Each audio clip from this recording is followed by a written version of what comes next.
Adonai mi agor v'holecha, mi yishkon b'char kodshecha.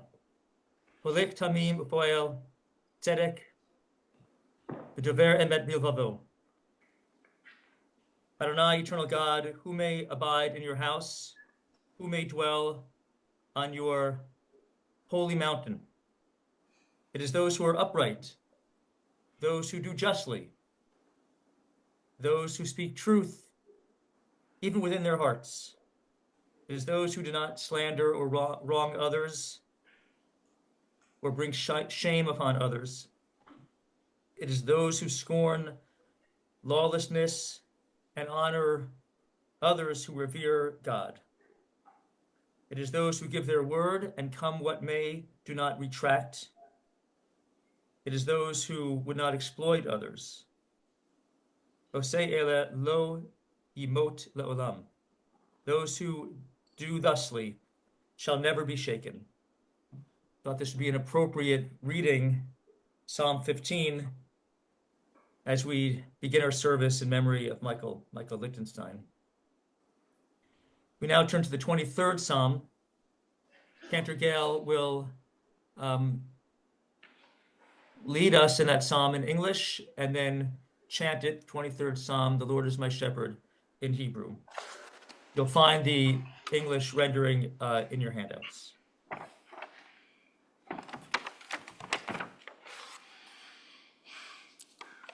A Psalm of David, as we read together. The Lord is my shepherd, I shall not want. He maketh me to lie down in green pastures. He leadeth me beside the still waters. He restoreth my soul. He leadeth me in the paths of righteousness for his name's sake. Yea, though I walk through the valley of the shadow of death, I will fear no evil, for thou art with me. Thy rod and thy staff, they comfort me. Thou preparest a table before me in the presence of mine enemies. Thou anointest my head with oil. My cup runneth over. Surely goodness and mercy shall follow me all the days of my life, and I will dwell in the house of the Lord forever.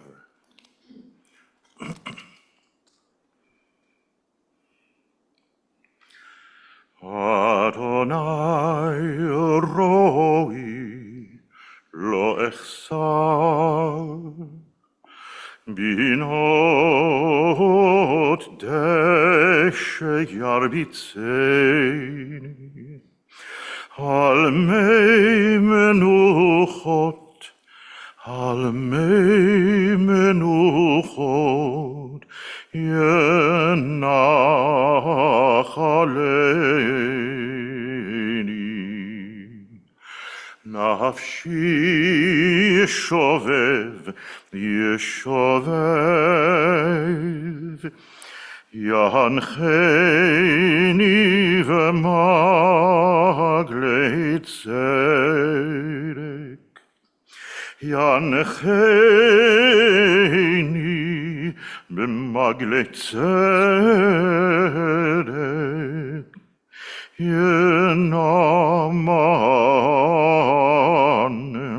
shemo. Mamkilech v'getz al mavet lo irara ki ata imadi. Shivdecha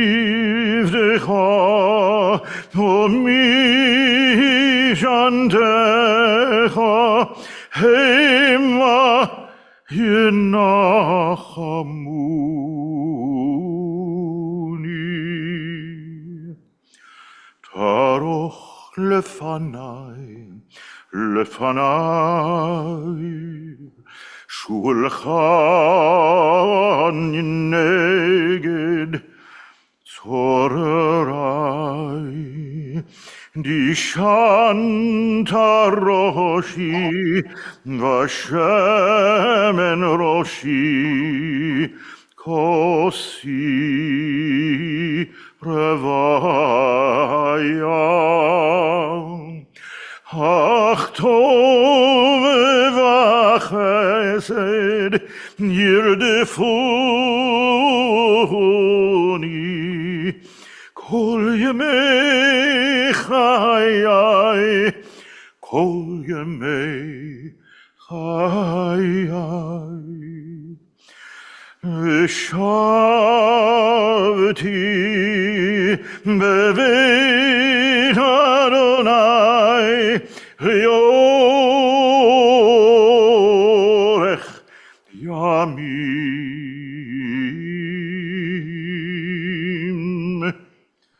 אדוני רואי לא אחסר, אדוני רואי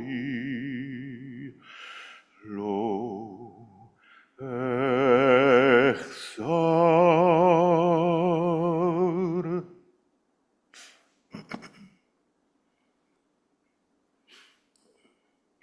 Well,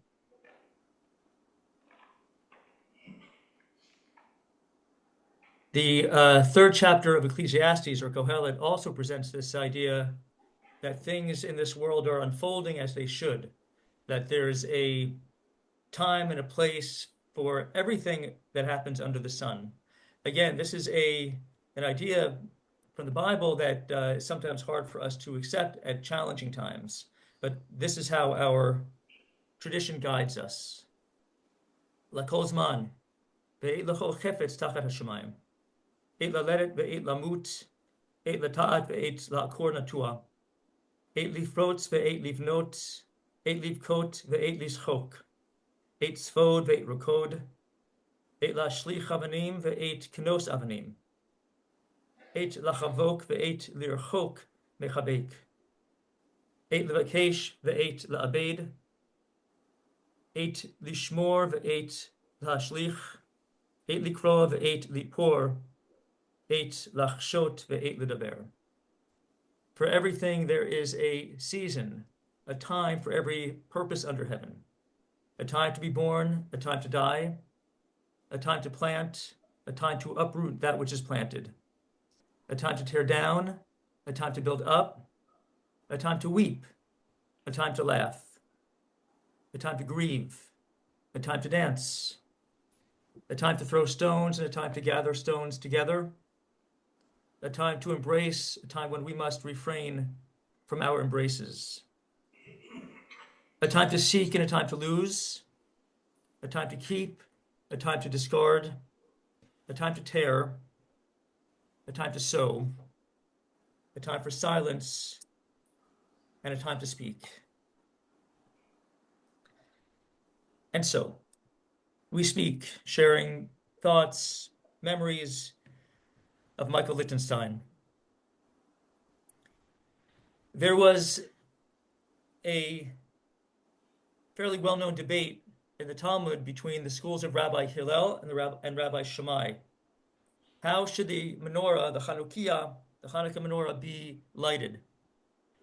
Rabbi Shammai, I think, had the more reasonable, sensible, as he often did, argument, which is that because the menorah represents the 8-day miracle of the oil, that we should begin with 8 candles and then work our way down each night, lighting one fewer candle.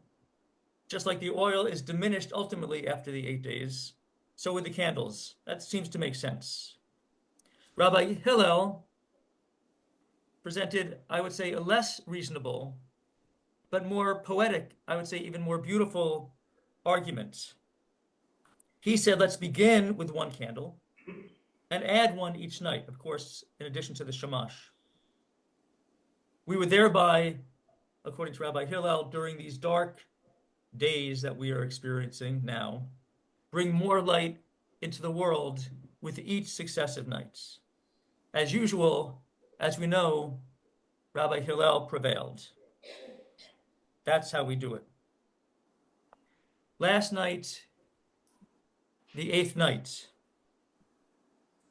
we lit our menorahs, and I see Lee has put on the screen, focus on the beautiful large menorah that we have in the sanctuary.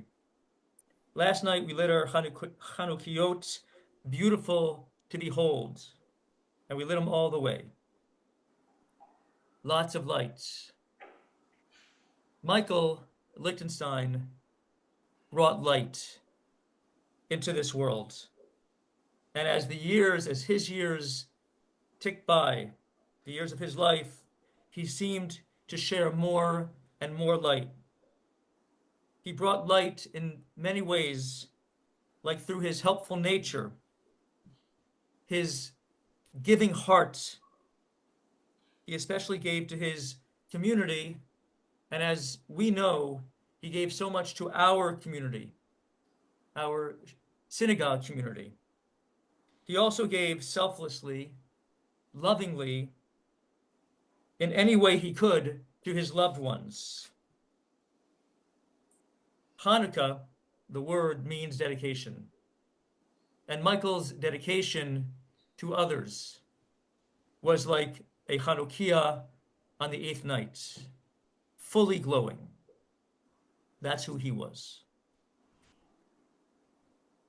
Our friend Michael Lichtenstein. He grew up in Lakeview in the city, son of Evelyn and Byron, older brother to Gloria. The family lived on a small street, Bittersweet, near Anshe Emet. He graduated from Lakeview High School, and then as the Korean War was nearing its conclusion, Michael served in Korea, running the technology to help entertain fellow soldiers. That seemed somehow so right for who Michael was. Michael, as we know, was always very good with technology. He was an inveterate tinkerer and always an early adopter of new technologies. He had the education, but it wasn't necessarily his formal education. He was largely an autodidact. He taught himself. Besides gadgets and tech, he also taught himself instruments, musical instruments. He played the guitar, dulcimer, banjo, jaw harp, also known as the Jew's harp, much of which he learned on his own, taught himself, some of which he learned while he was in the army. Michael, speaking of the army, wore that black cap, that Korean War veterans cap. He was privileged also to participate in the honor flight to Washington, D.C. He was a member of Jewish war veterans. He was proud of his service and of this country. After Korea, Michael blended in to the Chicago folk music scene. His parents had been into that music as well. And I was always fascinated when I learned this, trying to imagine Michael as a young man with his guitar slung over his shoulders and playing at cafes or at the Old Town School of Folk Music in Chicago. I like the image. Michael married Lois, and they created a family, Todd and Beth, and they raised them in their small home in Skokie. Todd and Beth are among the very distinguished alumni of the GON at Niles Township, or Ezra-Habonim, Niles Township Jewish Congregation, the erstwhile GON, and they received their Jewish education in the building wherein you all sit. Lois and Michael would keep busy in a couples club, and they would volunteer together as well. But Lois became quite ill while still young. Michael, typically fully devoted, took care of Lois for years, always with kindness and with patience. And we can imagine how difficult that was, at least at times, raising two young children and doing everything else that he did and caring for his wife, Lois. He did so much more for the family, including serving as the announcer for Beth's figure skating competitions or meets. And he would use his best radio personality voice. And you could sort of see and hear him doing that as well. And he also, of course, worked to support the family. His varied career capitalized on his strengths. He worked at Bell and Howell, and later, of course, taught at DeVry for 23 years. He also put to good use his extensive workshop at their home, launching a company, Mr. Fix-It. Michael Lichtenstein, he was Mr. Fix-It. It was a side gig for years. People would bring their whatever appliances, gadgets, and so forth. Michael would fix it, and he would gain new customers by word of mouth. Lois, very sadly, of course, passed away after her long illness. And this was clearly a difficult time for the Lichtensteins, for Michael, for Todd, for Beth. But a future, perhaps a destiny for Michael beckoned. One morning, while in the kitchen for breakfast, he said to his daughter, to Beth, sort of, I think as you described it, Beth, sort of over his shoulder, he said, "I want to be more Jewish." A fateful statement. He was already pretty darn Jewish. We know that. His family had been deeply involved in Anshe Emet. He and Lois and family were members of Niles Township. But Michael was now, at this point, eager for a significant rededication to Jewish community and tradition. That is exactly what we do on Hanukkah, by the way. Chanukah means dedication. Part of Michael's becoming more Jewish included attending our evening minyan to say Mourner's Kaddish, to recite Mourner's Kaddish for Lois. It's right around adjacent to where you are sitting right now, the chapel where we had the minyan, the evening minyan. He would sit at the very front of the chapel. And there was a lovely, smart woman sitting at the back of the chapel. This lovely, smart woman had begun attending the minyan after her husband had died sometime earlier. This lovely, smart woman, Charlene Shaney. Shaney, you must have worked your magic on Michael, for he began on successive nights sitting further and further back towards the back of the chapel, closer to you. That was your siren song, Shaney, attracting this man. Shaney was also attracted to Michael, of course, to his, as she described it, his serene personality. That makes sense. We know Michael. Michael possessed this appealing, easygoing manner and way of speaking. So with the encouragement of synagogue leaders of that generation, Rebbitzin Erica and Rabbi Neil Brief, Arnie and Elaine Jacobs, Michael and Shaney began to date. And it all began right there in our chapel. Or perhaps you could say it began right here for you in that sanctuary.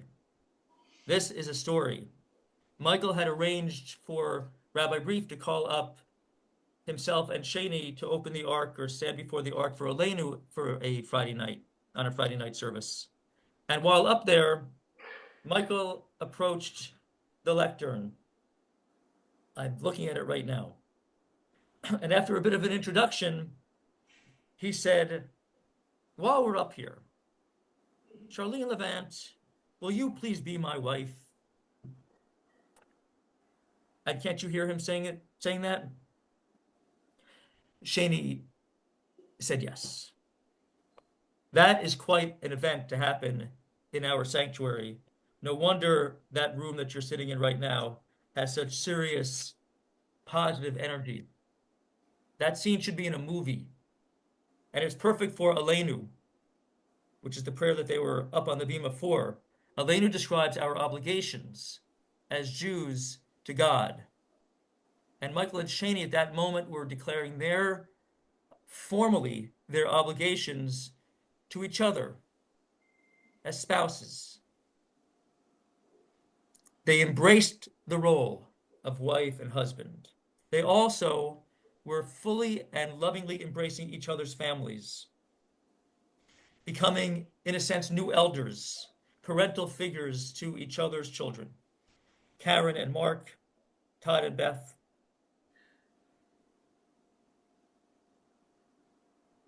and also eventually to Margaret and Kathy.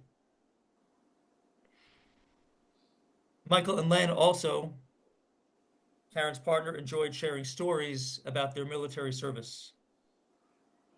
I have loved over the years hearing more and more about the family, about the successes of the grandchildren, Elise and Sophie, and Jack and Cole.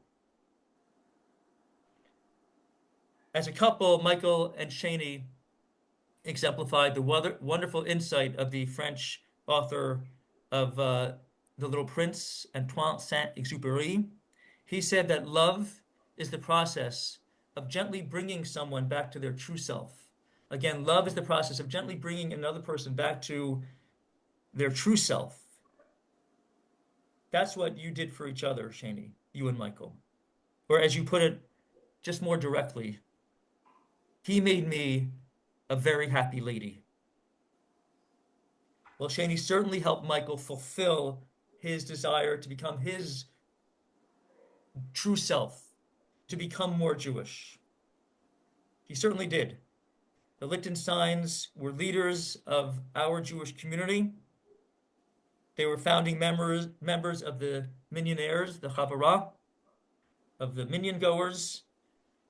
Michael also could be seen walking around our social hall and throughout the building with his camera, taking pictures for special events. He took my first headshot for our website, actually.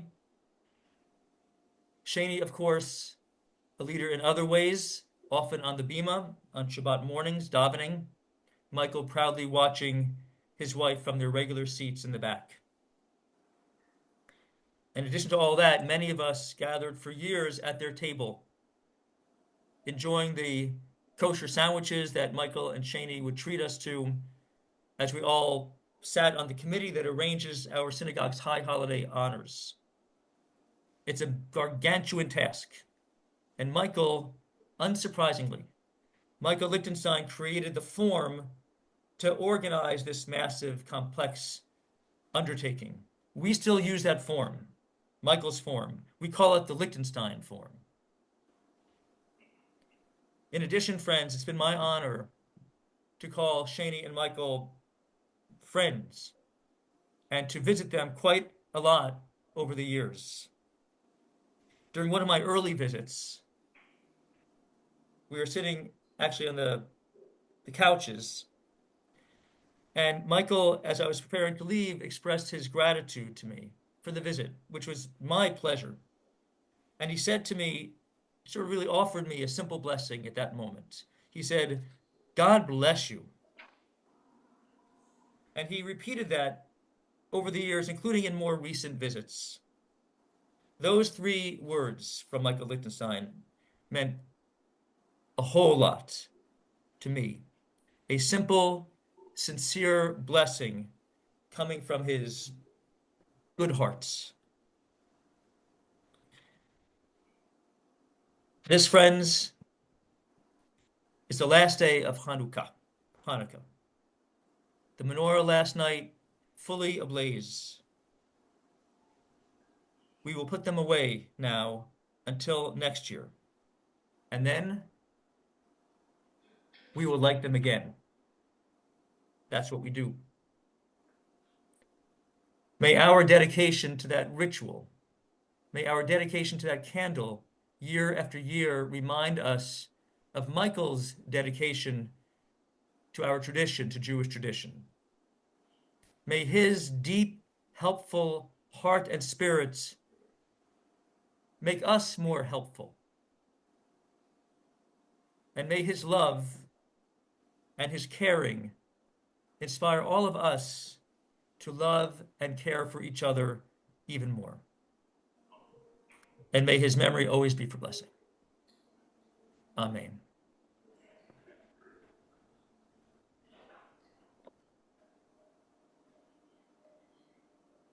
We'll now hear from members of the family. I believe that we have words from Shani to share to begin with.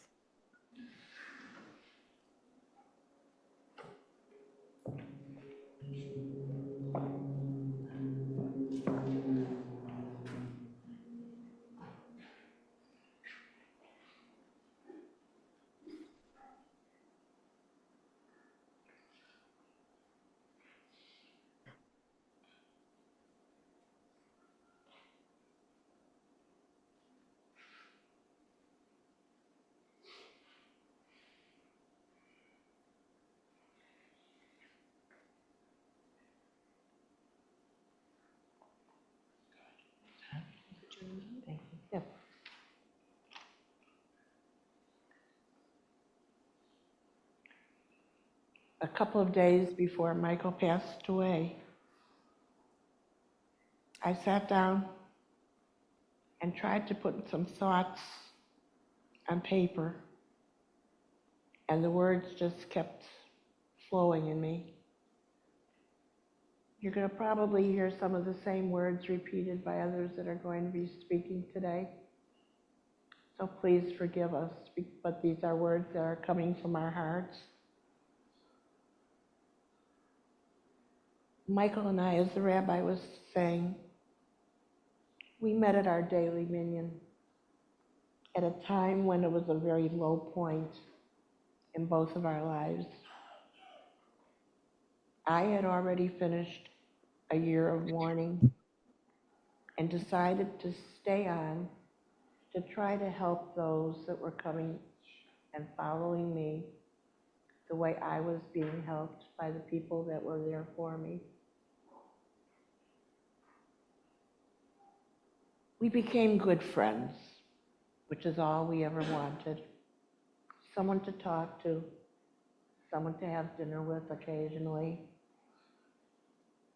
We found we had a lot in common, with both of us being teachers. Me at one end of the spectrum with the little kids, and Michael with the adult little kids. I had a choral group that he became totally involved with. Wherever we practiced, wherever we traveled, Michael was there with his camera.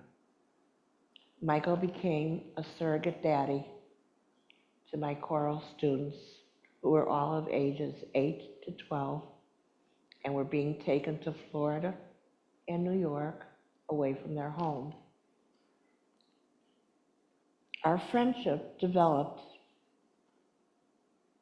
into a real love relationship. We were a constant in each other's lives and in our families' lives. We married right here on this bema on April 26, 1998, in a beautiful ceremony right up on this bema, as I said. We considered ourselves very, very lucky. After all, it's a second marriage. How many second marriages really work out that well? But we developed a real love fest. He took care of me when I needed it. I tried to take care of him when he needed it. We really never had a bad word to say about each other. When Michael was diagnosed with dementia, we decided to deal with it at home under the help of our wonderful caretakers who are here with me today. Jerry Sebastian, Ursel Cunningham, and one young lady who's at home trying to help out at the house, who just started with us, and her name is Chastity Rodriguez. I'm sorry. Sherry was with me from the day I got home from the rehabilitation center. You couldn't have asked any caretakers to do the things that these ladies have done for us. They were the ones that were able to keep him at home instead of putting him into some facility. They truly, truly, truly helped. And it was a help to me because with my mobility issues at the time, I was able to direct. They were the ones to do.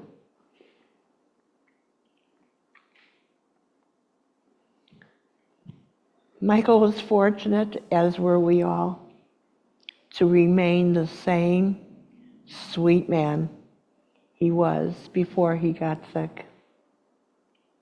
There were days when he would be a little upset with himself,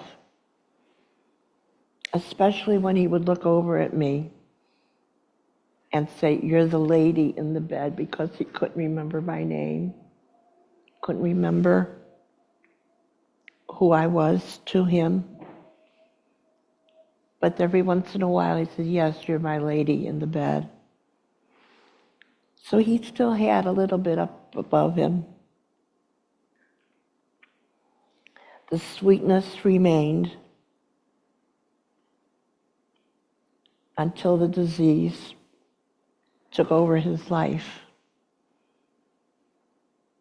Towards the end, he couldn't speak very well, couldn't eat, couldn't drink. None of the things that he would have ever wanted for himself, because those were his things. He liked to talk, he liked to eat, and he certainly liked to drink. It didn't hurt him. He didn't know what was happening, but it hurt us all to see him become the way he was.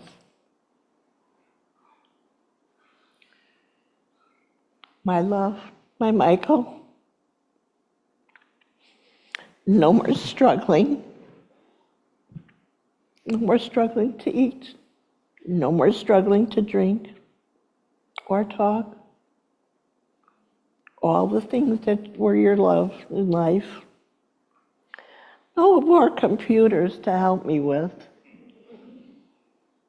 Now our children are taking over helping me on computers. No more honey fix this or honey fix that. Now I have to hire somebody to do all that. You can now, honey, rest comfortably. Peace, my sweetheart. Thank you for giving me love, caring for almost 27 years. I love you now, as I always did. And I love you the rest of my life. Please forgive me. Thank you. Thank you so much, Shani. Beautiful tribute to your love.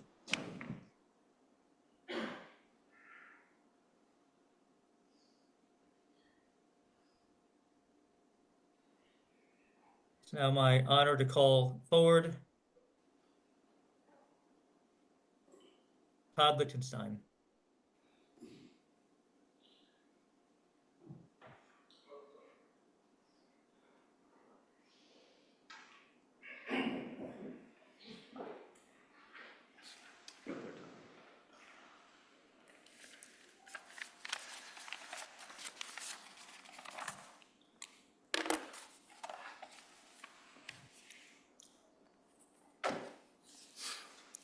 So I spent the last few days thinking about my dad and metaphorically looking in the mirror to see how he influenced the direction of my life. Through this experience, I realized that looking back as an adult is the only way to see the truth, lift the veil of childhood perceptions. People say, like today, I look like my father. But I know that this goes much further than skin deep. And today I hope to help you see this too. Most of you know that he loved to tell stories. So I'm going to tell you 5 short stories because I am my father's son.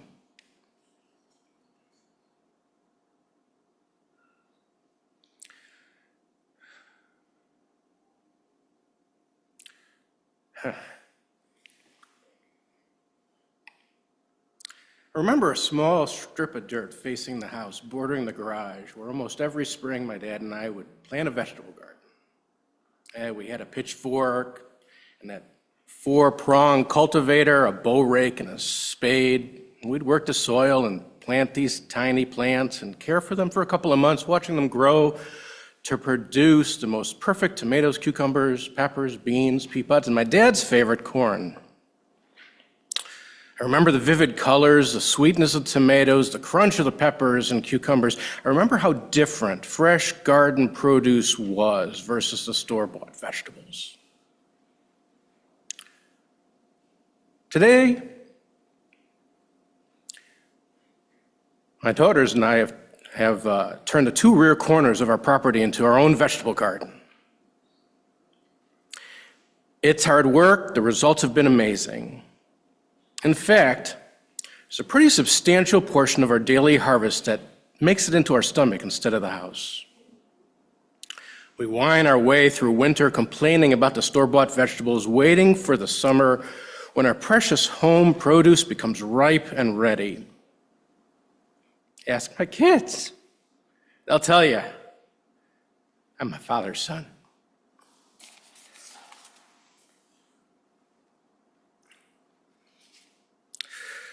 My dad could fix anything. Without training or access to the numerous resources we all take for granted, he could proficiently work on household electronics, plumbing infrastructure, our heating and air conditioning systems, appliances, and even construction. And hey, if the construction was too crazy, he'd call his buddy Bob Rosendorn, and they would knock down walls and renovate rooms together. This was his passion. This was his genius. He turned this into a side business. You've heard about it, called Mr. Fix-It, as a way to earn extra money. In his basement workshop, he had what I thought to be every tool imaginable, and I was always a curious onlooker. One day he gave me my own toolbox full of tools and let me start working with him despite being of minimal to no real help. Today, I feel I've amazed my wife and kids doing basic things that I feel are second nature to me. Fixing our old washing machine, which wouldn't agitate or spin any longer with a $5 part when Margaret wanted to buy a new one. Soldering, plumbing, installing lighting, fans, new outlets, replacing garbage disposals, toilets, sinks, faucets. I surely haven't reached my father's level, but passion for learning and most of all, being willing to try is deeply ingrained in me as I am my father's son.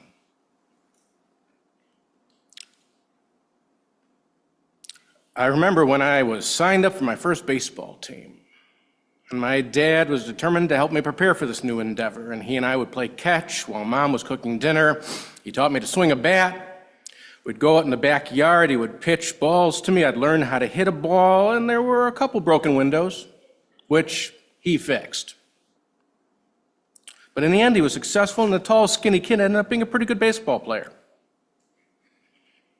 Now, you may ask me, why are you including this? There are millions of kids who are fortunate enough to learn baseball from their dad. It's as American as apple pie and probably even a bit cliche. But wait, here's where the story diverges from the norm. You see, I'm right-handed, and my dad is left-handed.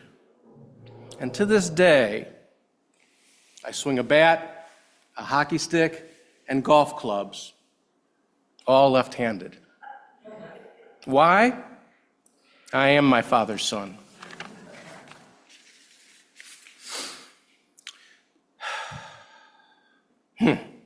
Yeah, when I was in high school around 1982, computers were just starting to enter the home. Dad, with his endless curiosity and thirst to learn, thought that buying an Apple II Plus would be a good idea. He saved money every week from his Mr. Fix-It business, and he purchased the computer through a discount program at work. He spent endless hours on it, teaching himself programming, that initial generation of word processing and spreadsheets along with computer operation. And this really led him to a 23 career teaching at Divine Two Technology, his degree in computer science from Northeastern, which he got late in life, and his graduate degrees. Well, that computer in the house, it piqued my interest too. I started taking programming classes in high school, continued to graduate college with a computer science degree, and I retired a few years ago after a 31-year career at IBM. I can say with 100% confidence that my dad's decision to purchase one of the first personal computers to ever exist set me on the path where I am today.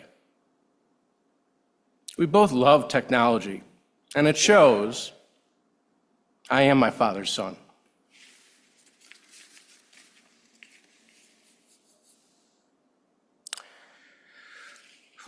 Dad was a kind-hearted, caring, and dedicated man. Most of you know my mom had breast cancer. She initially beat that, but unfortunately came back more aggressively and ultimately took her life almost exactly 31 and a half years ago, within a day or two. At that time, treatments were very aggressive and the side effects were extreme, and over a 12-year period, Dad took amazing care of Mom when she was at her worst, both physically and mentally. Dad faced every stage of cancer progression and side effects from the treatment at Mom's side until the day she lost her battle. Years later,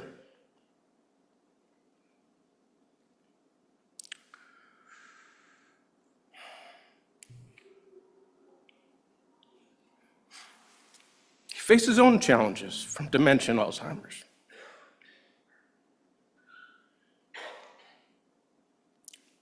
Like cancer, it takes piece by piece until there's nothing left.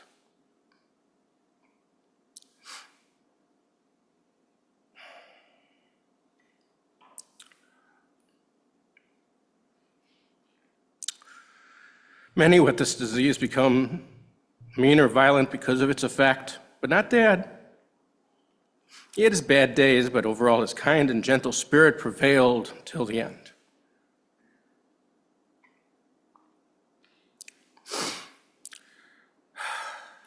Fortunately,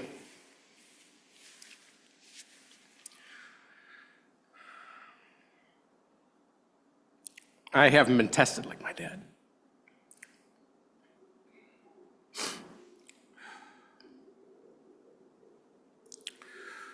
But if I am, I can only hope to follow his example.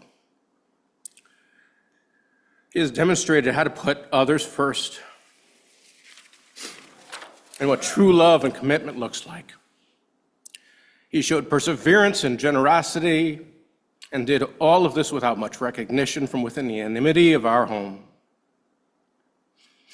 I do not know what challenges lie ahead for me, but should there ever be a need,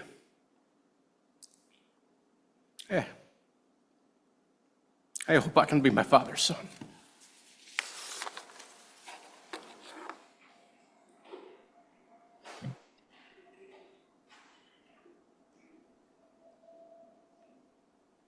Thank you so much, Todd. Powerful words. Now call forward to the pulpit Michael's daughter, Beth.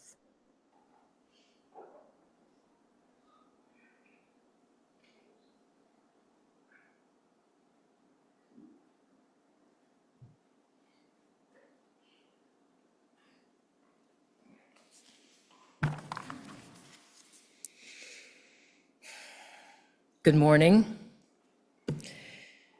Thank you all for being here today, both in person and online, to celebrate and say goodbye to my father.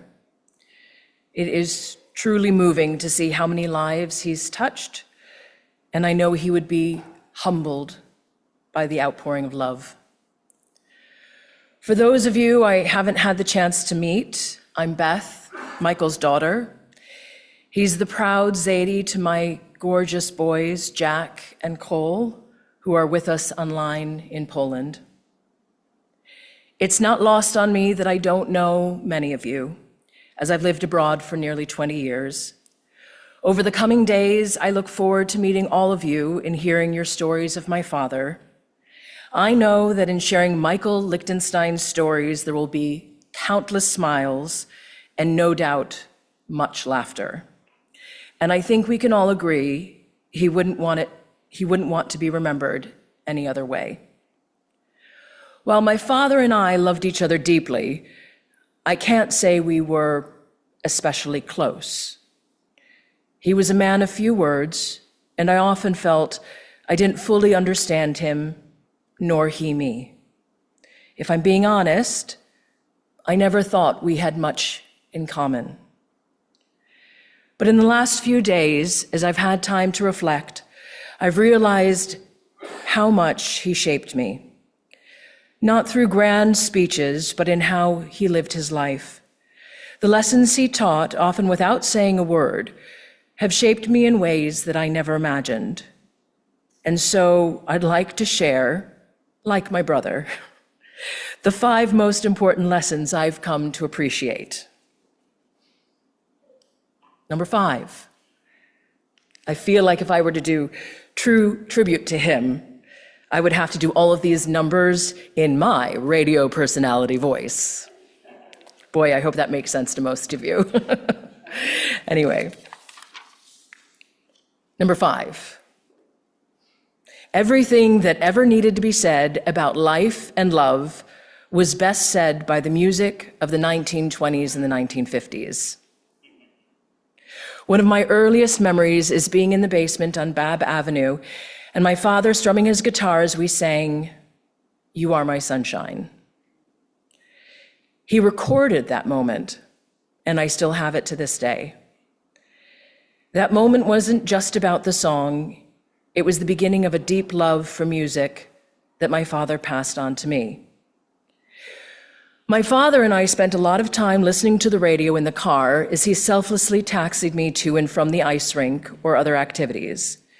In addition to folk and bluegrass, he exposed me to the sounds of Porter, Berlin, Arland, and of course Gershwin, as well as the voices of Ella Fitzgerald, Lena Horne, Dinah Washington, and Sarah Vaughan, who became my first inspiration of who I wanted to be when I grew up.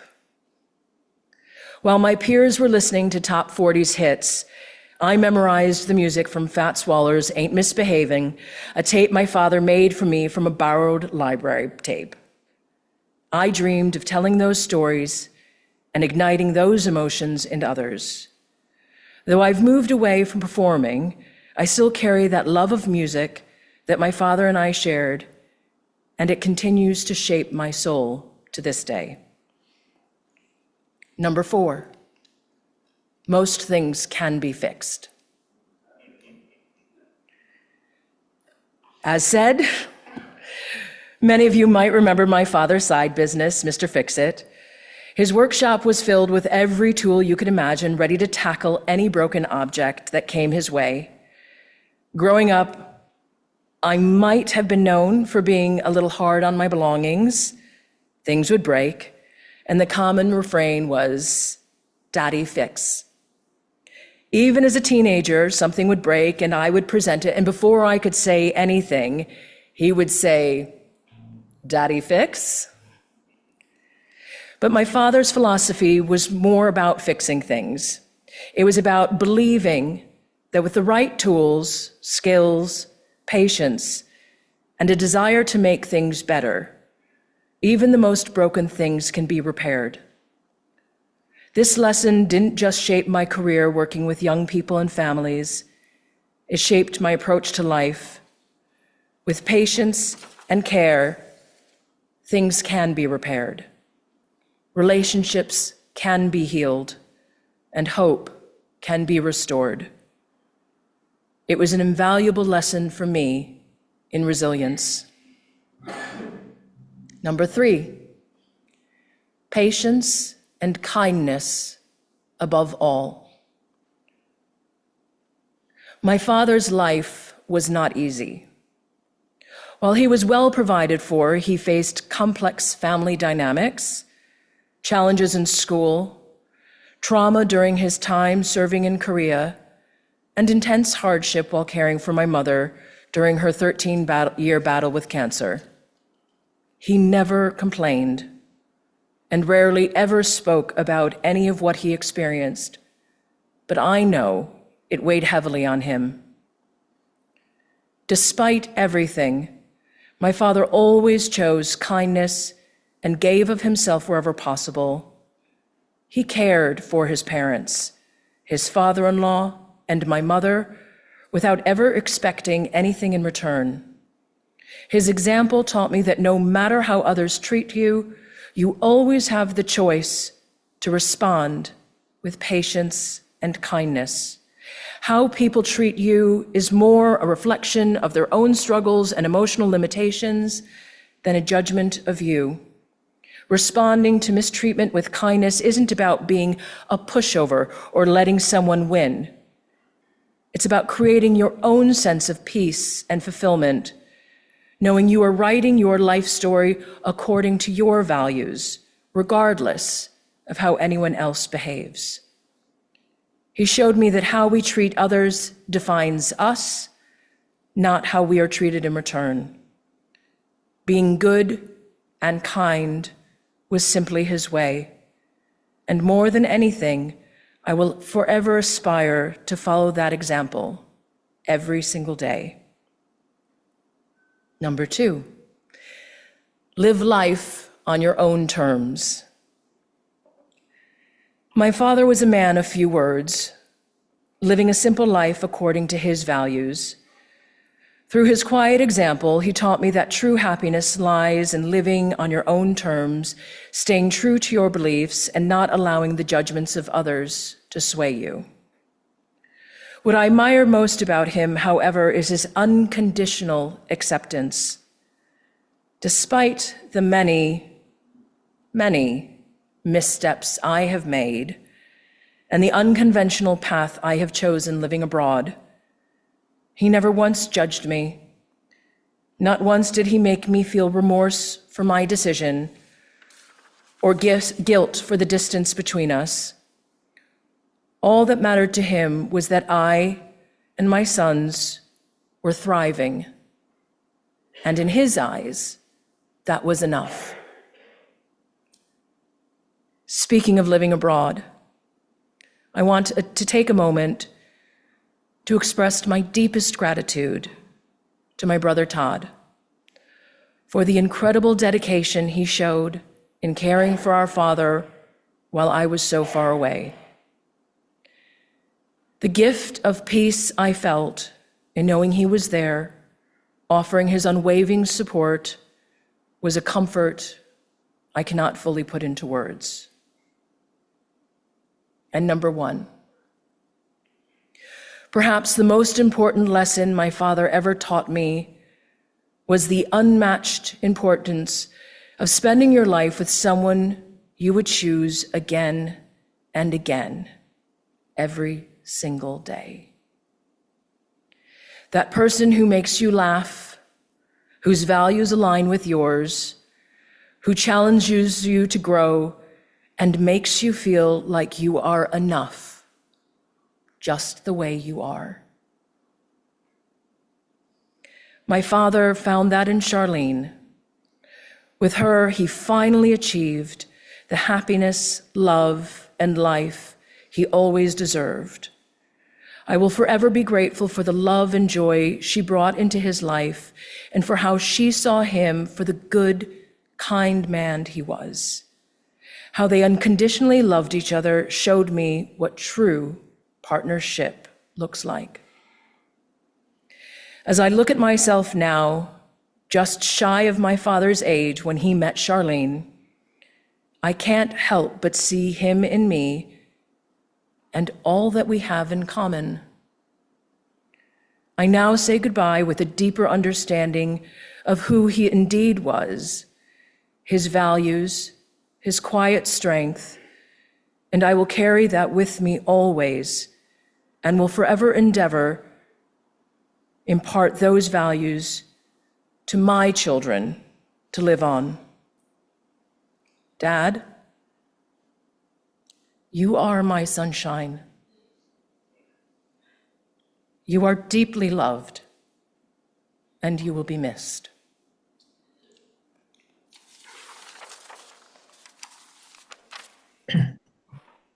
Thank you, Beth. Amazing 5 lessons to match Todd's 5 lessons and memories as well. So thank you both. It's now an honor to call forward Shaney's children, Mark and Karen Levant.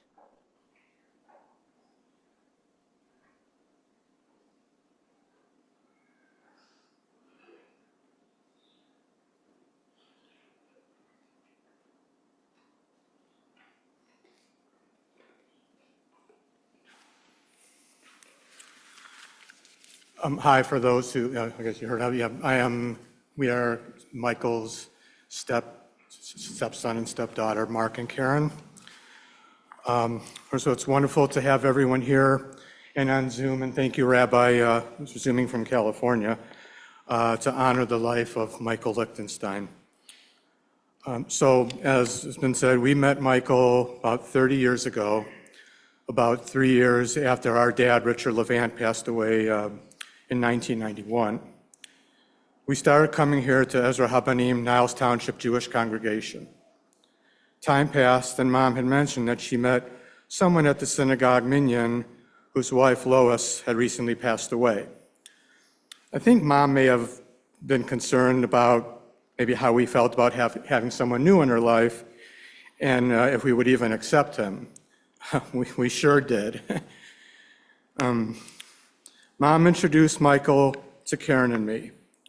We could tell how sweet, caring, loving, giving, smart, and just a fun guy that Michael was. At the time, Mom and I were living in our home in Skokie on Church Street. When Michael came over, he and I became very close, and we developed a very incredible friendship. And I saw how happy Mom and Michael were, and we wanted them to be happy. We can see how much they loved each other, and Michael loved us and treated us just like his own family. They got married in April of '98, and we could tell they just loved being together and doing things together. They went on trips and cruises. Michael helped Mom with her choir kids videotaping their concerts. He and Mom were in the Aliyah committee here at the synagogue. During the high holidays, you would always see Michael on this little podium over there with the honors check-in, helping people, the synagogue. And they were also volunteers at Lutheran General. Michael was also treasurer, and Mom was president of the local Ort chapter. Michael was a teacher, professor at DeVry. He also was a great engineer. We called Mr. Fix-It. Mr. Fix-It was so smart. If anyone had a techie problem, they called on Michael. I loved how passionate he was when he would describe to me just anything of how something worked, and he would go into such detail and such enthusiasm. And I just loved watching the way he always did that. Michael loved photography and loved being behind the camcorder or camera. He filmed and did a lot of photos for a lot of functions. I found when we were going through Mom's old videotapes, I found a couple of VHS tapes that Michael narrated, like Mom's retirement party, her 60th birthday, some family meetings, and their trips with Lois and their cruises and all. It's kind of funny. We were actually with our friends Bill and Joel Gerber out there, and we kind of laughed, and they said, gee, I know Michael loves video recording so much, you never ever saw him on the camera, never saw him in front of the camera. So we just thought that was kind of funny. Michael loved being with his family and friends. He loved going out with Mom to the couples clubs out for dinner. He also truly loved when family and friends came over to the house for a celebration or a holiday. You can be sure that before food was served, you would hear Michael say, if you leave here hungry, it's your own darn fault. Michael was such a loving man. I saw the love, especially, I was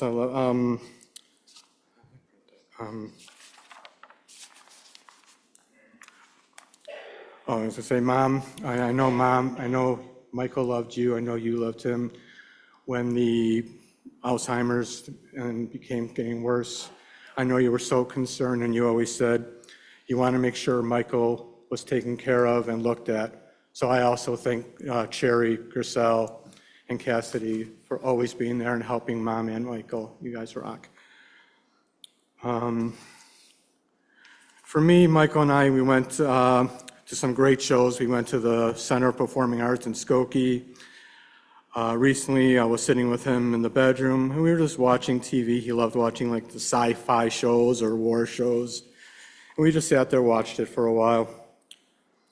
I remember the first time that he and Mom met Kathy at Sweet Tomatoes at one of her org functions. Anishi, I know Michael loved you. I wrote a song for Michael's 80th birthday. It was called Thank You Can Never Be Enough. And it's still true today. Michael always used to drive me to work, to and from on Saturdays, no matter what the weather was. We had great male bonding when we would sit there and just talk in the car. He and Mom gave me such emotional support during a rough divorce. He was really a true friend. So I'll say what I sang on your 80th birthday. Thank you could never be enough. Love you, rest in peace.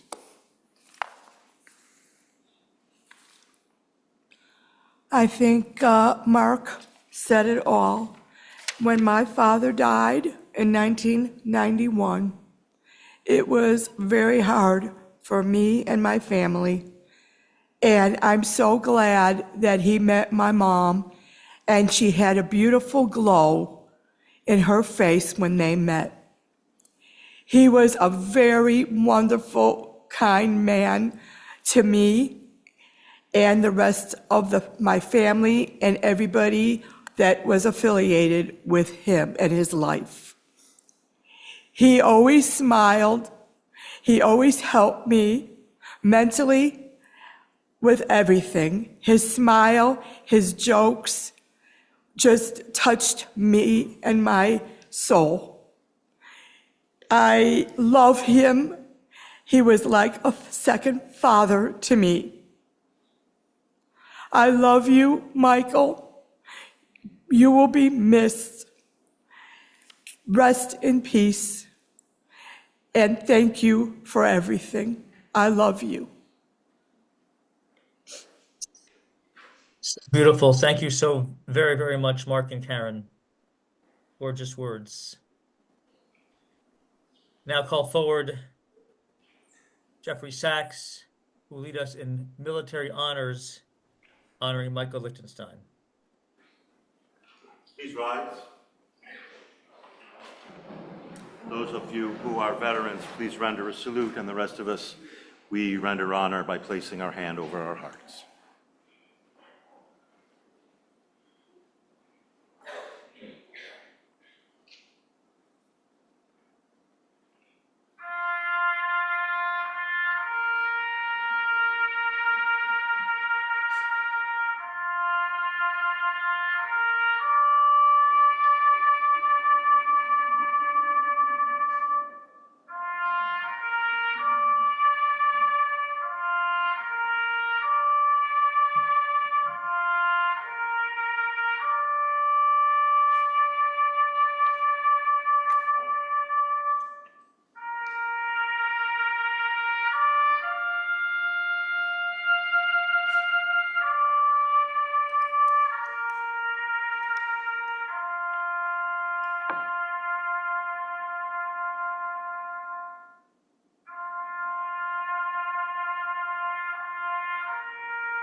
You may be seated for a moment. Thank you so much, Jeffrey Sachs. In his sorrow, Job from the Bible cried out, Adonai Natan, v'Adonai Lakach, v'Hishem Adonai Mevorach. The Lord has given, the Lord has taken. Blessed be the name of the eternal God. And so, O God, into your care we entrust the spirit of Michael Lichtenstein. For you keep faith with your children in death and in life. Sustain all of us, O God, that we may meet with serenity the mysteries that lie ahead for us, knowing that when we walk through the valley of the shadow of death, you, O God, will be with us, a loving friend in whom we put our trust. You are the light of our lives, O eternal God, and our hope in eternity. We now rise, if it is comfortable for you to do so, for the memorial prayer, the El Malei Rachamim.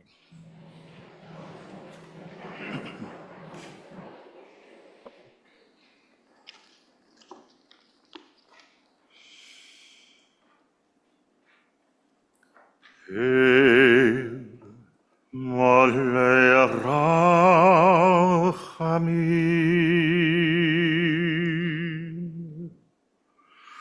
Shochen Ameromim,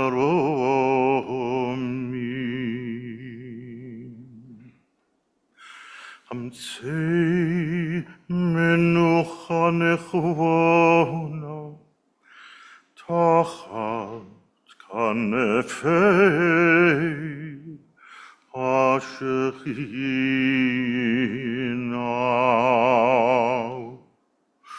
Bemalot Kedoshim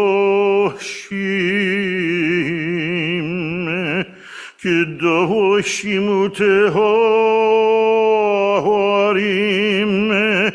Kizohar Arakia, Mazhirim,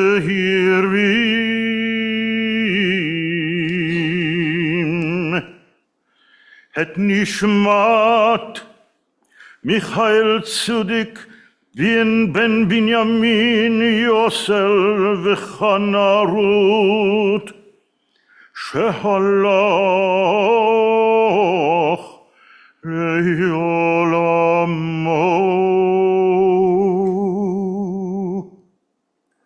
Began Eden, Tehei Menuchato.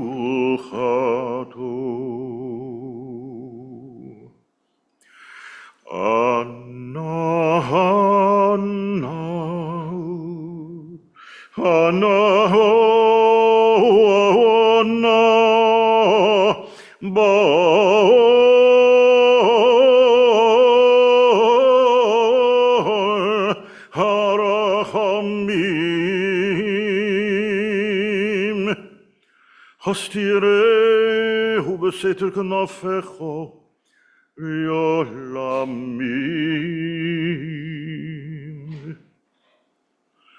Al titzror vitzror achayim et nishmato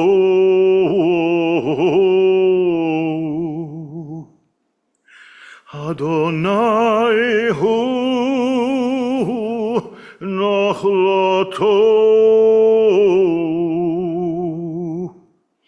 v'yanuach v'shalom al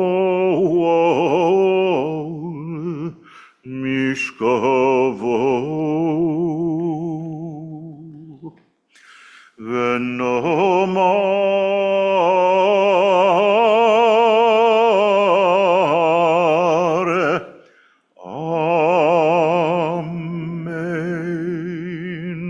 Amen. Compassionate God, O Spirit of the universe, grant perfect rest in your sheltering presence with the holy and the pure who shine, like the light of the heavens, to Michael Lichtenstein, who has entered eternity.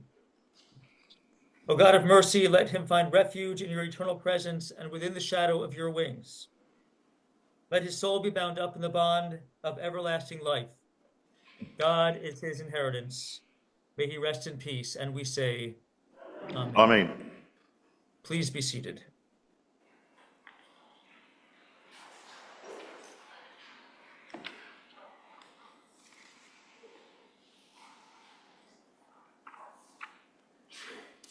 Thank you, Rabbi Weill. Thank you, Cantor Gale. This includes our services here in the sanctuary. Burial will take place at Memorial Park Cemetery. If you're going with us to the cemetery, we ask that you pick up a funeral sticker on the table just outside the sanctuary doors. It'll go halfway up on the passenger side of the windshield. Put on your bright lights, four-way flashers, and we'll get you lined up. We'll be leaving through the east exit. Inside your pamphlet are the hours for Shiva. They'll take place immediately following burial today until 8 p.m. And then the hours for Friday, Saturday, and Sunday are also in the pamphlet, and they'll be at Michael's home. The following people have been asked to be pallbearers. When I call your name, please come forward, and then you'll follow the casket in pairs. Lawrence Roter, Bill Gerber, Joel Gerber, Mark Levant, Karen Goodman, Jordan Liebman, Ken Schwartz, Amy Huck, and Bob Estrin. Everyone please rise in silent prayer as we escort Michael from the sanctuary.